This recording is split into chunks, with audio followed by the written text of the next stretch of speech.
حضرت محمد صلی اللہ علیہ وسلم نے فرمایا، بندے کو قیامت کے دن جب اس کا اعمال نامہ دیا جائے گا، تب اس میں ایسی نیکیاں لکھی ہوں گی جو اس نے کبھی نہیں کی ہوں گی۔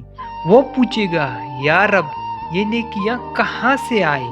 اللہ تعالیٰ ارشاد فرمائیں گے، تیری بے خبری میں لوگوں نے تیری غیبت کی، یہ نیکیاں ان کے غیبت کرنے سے تجھے ملی ہیں۔ بی بی آمنہ رضی اللہ تعالیٰ عنہ فرماتی ہیں کہ جب آپ صلی اللہ علیہ وسلم میرے پیٹ میں آئے تو ایک بادل کا ٹکڑا آسمان پر وارد ہوا۔ میں جہاں جاتی تو وہ بادل میرے اوپر چھاؤں کرتا۔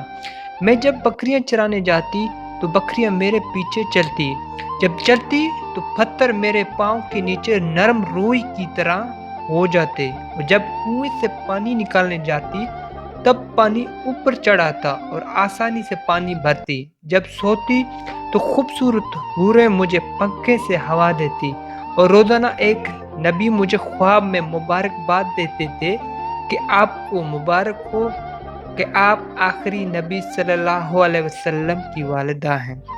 حضرت محمد صلی اللہ علیہ وسلم نے فرمایا، جو شخص حصول تعلیم پر 1 گھنٹہ کی ذلت برداشت نہیں کر سکتا، وہ ہمیشہ کی ذلت میں پڑا رہتا ہے۔ آپ صلی اللہ علیہ وسلم سے پوچھا گیا کہ قیامت کے دن اللہ تعالیٰ کے حضور کون سے لوگ درجہ کے لحاظ سے سب سے بہتر ہوں گے؟